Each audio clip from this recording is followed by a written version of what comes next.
안녕하세요, 성도님들. 반갑습니다.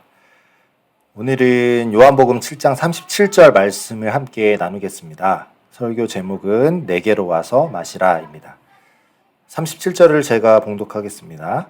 명절 끝날 곧 큰날에 예수께 서서 외쳐 이르시되 누구든지 목마르거든 내게로 와서 마시라. 아멘. 저는 지금 요한복음을 계속해서 설교하고 있습니다. 오늘은 한 절의 말씀인데요. 명절 끝날. 지금의 명절은 초막절입니다. 초막절에는 여러 가지 행사를 하는데 그 중에 하나가 유대인들이 광야 생활을 기억하면서 그 물 기르는 거, 물의 중요함을 생각하면서 물을 길러 오르는 행사를 하는데요. 그 행사 중에 예수께서 그 유대인들의 모습을 보시고 하시는 말씀입니다.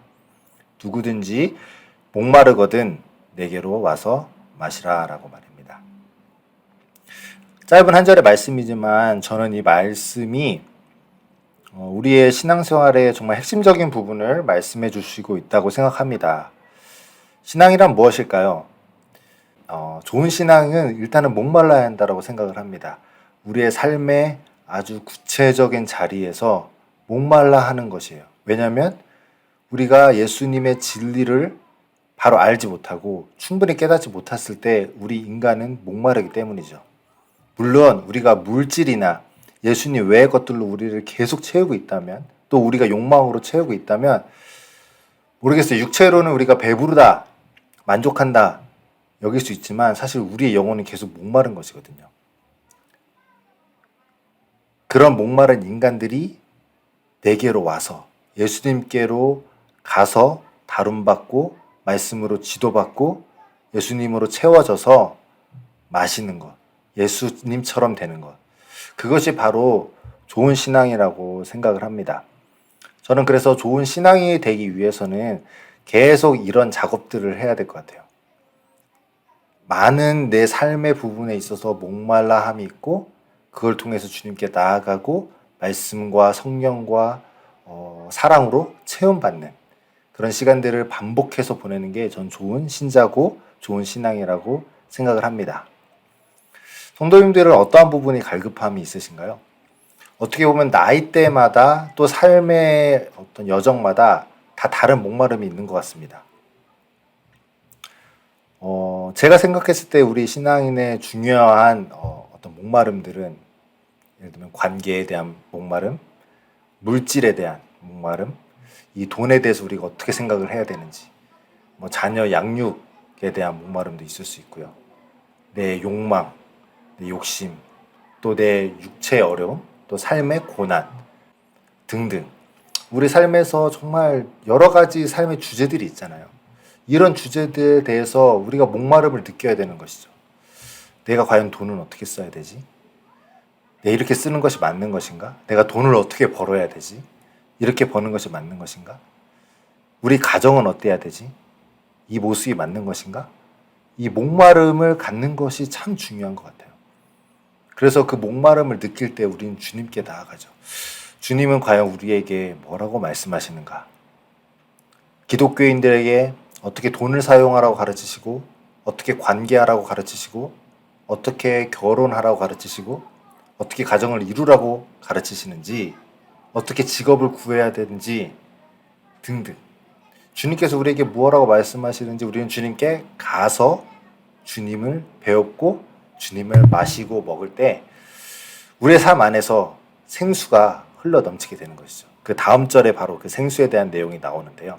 38절, 나를 믿는 자는 성경의 이름과 같이 그 배에서 생수의 강이 흘러나오리라 하시니, 이 배는 타는 배가 아니고 우리 배예요.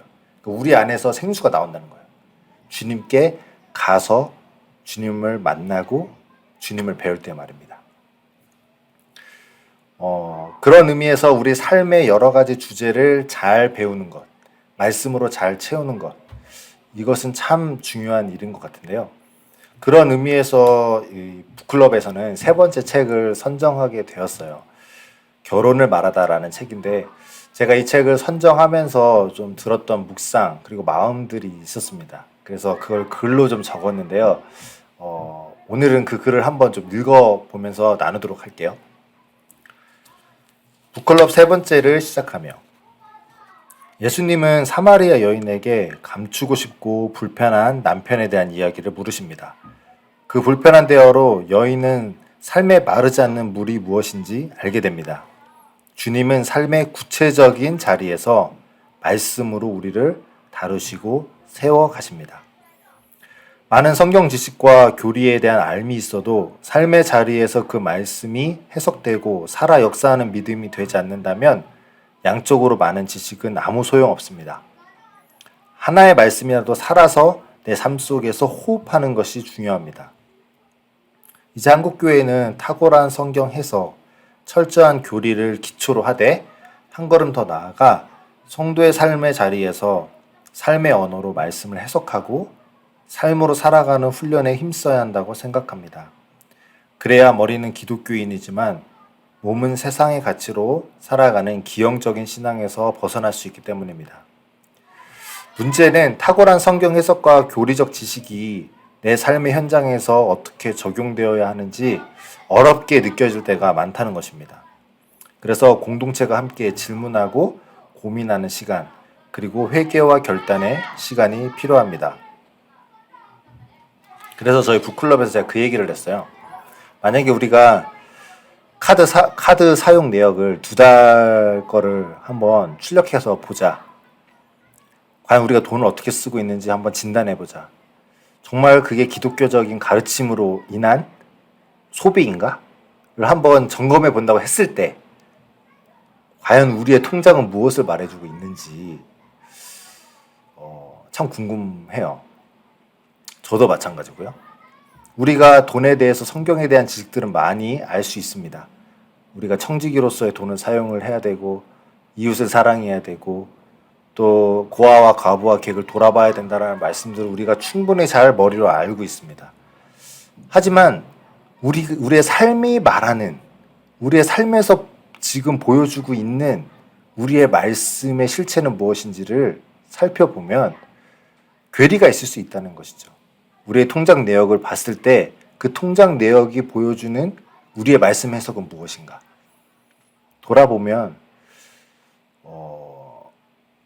우리는 우리의 신앙을 점검해야 될 필요가 있다고 생각할 수 있다는 것입니다. 통장 내역 이렇게 보이는 게 쉽지 않은 일이잖아요. 제가 진짜 본다는 얘기는 아니지만요. 보이는 게 쉽지 않잖아요. 그런데 사마리아 여인에게도 남편에 대한 얘기는 이렇게 보여주기 싫은 것이었거든요. 근데 주님은 그걸 지적하시고 거길 직면하게 하시고 그 안에서 말씀으로 다루실 때 사마리아 여인이 완전히 변화되었어요.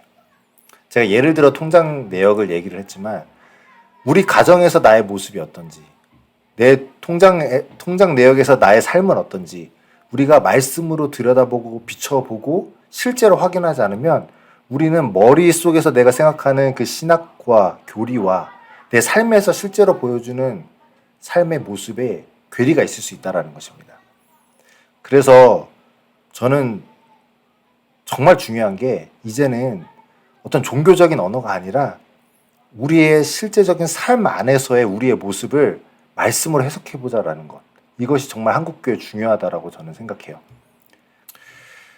잊혀진 제자도라는 책의 한 구절을 읽고 오늘 말씀을 마치겠습니다. 제자란 그리스도처럼 되겠다는 의지와 그래서 그분의 믿음과 실천 안에 거하겠다는 의지를 품고서 자신의 일상사를 그 목표에 맞추어 체계적이고 점진적으로 재조정하는 사람이다. 한 주 동안 또 하루 오늘 살 동안 이 제자의 삶을 우리가 성실하게 살아가기를 바랍니다. 함께 기도하겠습니다. 하나님 감사합니다. 누구든지 목마르거든 내게로 와서 마시라는 주님의 말씀을 기억합니다. 주님, 우리 삶 안에 참 많은 목마름들이 있습니다. 그 목마름을 주님 앞에 가져가서 다룸받고 배워서 주님의 진리로 내 삶을 채울 수 있도록 인도하여 주옵소서. 내 머리로만 아는 성경의 지식이 아니라 내 삶에 구체적으로 비추어 봐서 내가 과연 진짜 그 말씀으로 살아가는지 돌아볼 수 있게 인도하여 주옵소서. 사랑이 많으신 예수님의 이름으로 기도합니다. 아멘. 감사합니다.